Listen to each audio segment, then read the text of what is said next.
casa caiu. Olha o barulho da casa caindo aí. As Dracos, uma Draco. Que são os departamentos aí de combate ao crime organizado do DEOESP. Foram buscar em São Paulo um camarada foragido da justiça, cheio de broca, suspeito de ser membro do PCC e que também gostava de um pokerzinho. Quem traz todos os detalhes ao vivo é o sagaz repórter Felipe Quintela, 5h36. Ô Quintela, a casa caiu pro jogador aí, boa tarde.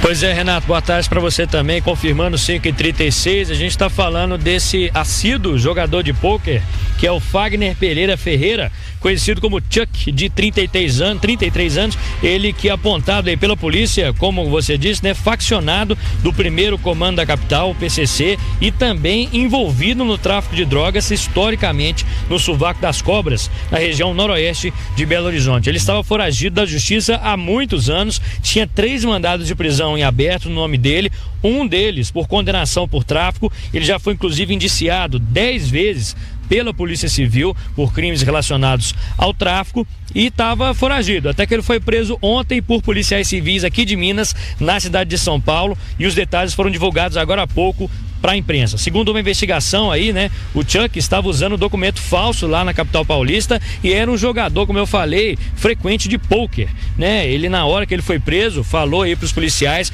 que ele tinha largado o mundo do crime e que estava vivendo com o dinheiro dos prêmios do pôquer. Só que a polícia não acredita muito nisso não, viu, Renato? Como vai explicar aqui pra gente o delegado Tiago Machado, que é o chefe do Departamento de Operações Especiais, o DEOESP. Vamos ouvir. Bom, nosso departamento aqui, por meio de ação de uma das equipes da Draco, conseguiu informações de que esse indivíduo, que ele tem uma longa, extensa ficha criminal e atuação no crime, no tráfico de drogas, na região noroeste aqui de Belo Horizonte. E aí, diante do trabalho policial, de indiciamento, de investigação, e ele foi sentenciado aí a mais de 13 anos de prisão, e saindo esses mandados de prisão, então ele se evadiu aqui da nossa cidade e foi para São Paulo. A gente conseguiu identificar uma região, endereços onde ele estaria lá na cidade de São Paulo. Inclusive foi conseguido identificar um nome falso que ele estava utilizando, Ele adquiriu um documento falso em nome do alcunhado Coruja, que é um indivíduo aí bastante conhecido no meio policial, justamente por fornecer documentação falsa para indivíduos integrantes de organizações criminosas.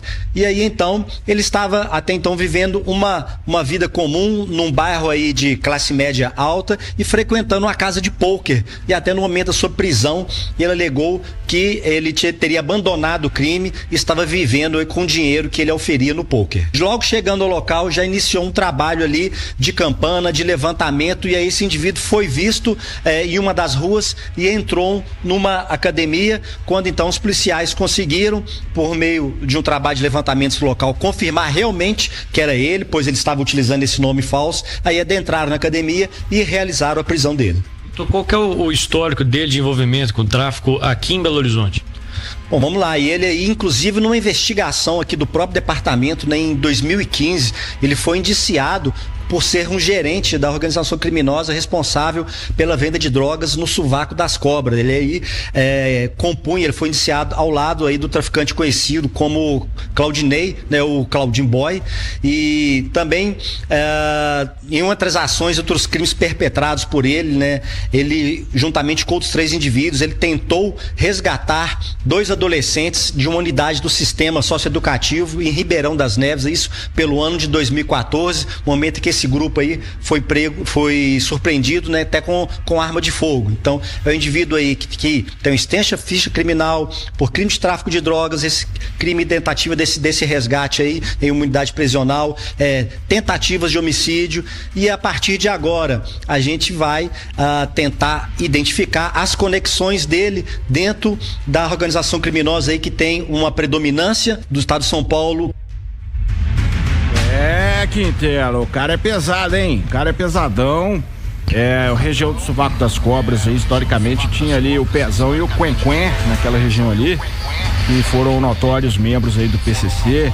O Quen teve até uma saidinha recentemente, aí depois ele voltou pra cadeia, ficou foragido um dia, mas depois voltou, e o Pezão sumiu nesse mundão, sumiu na neblina, ninguém sabe, ninguém viu. Agora ele tava, diz ele que tava vivendo do pôquer, Quintela. Pois é difícil acreditar nisso, né, Renato? Ainda mais para um cara que, segundo a polícia aí, tem 24 páginas a ficha criminal dele. Como o doutor falou aí, não só tráfico de drogas, também tentativa de homicídio, essa questão de tentar resgatar adolescentes em sócio prisional lá em Ribeirão das Neves. Então, mesmo que ele ganhe muito dinheiro no pôquer, é difícil acreditar que o crime saiu de um cara desse, né, Renato? É difícil, né? Tudo é possível, mas de qualquer forma, ele é foragido da justiça, tem várias dívidas aí pra pagar com a justiça, né? Pois é, e ele ainda foi esperto, segundo a polícia, viu, Renato? Porque ele tem tantos crimes aí, 10 anos aí, parece, né? Que ele foi indiciado, quase 10 anos, alguns deles. E ele, quando ele viu, na hora lá da prisão, que eram policiais civis aqui de Minas Gerais, ele usando um documento falso, ele não mostrou esse documento para os policiais porque ele sabia que ia dar mais problema para ele, porque ele sabia, lógico, né, do que ele estava sendo acusado ali. Então ele ainda evitou a apresentação de documento falso, mas isso é fichinha porque ele tem que cumprir. É o de menos, né? Ô, Quintela, obrigado, viu? E me diga, Quintela, você sabe jogar um pôquer? Ô, Renato, eu sei passar vergonha, sei as regras, mas ganhar dinheiro igual o Chuck é difícil. É isso aí, eu vou dar um straight flash aqui no você, Quintela, tamo junto. Obrigado, Quintela. Valeu, Renato. Eu aprendi uma vez, mas já esqueci, gente, mas eu sou ruim demais, que o poker você tem que ter a manha de enganar, né? Você finge que você tá ali com sequência ali sinistra, tá com nada, o cara fica com medo e sai fora. Eu não sei mentir, rapaz, minha cara denuncia quando eu tô ou não tô, então aí a casa caía pra mim.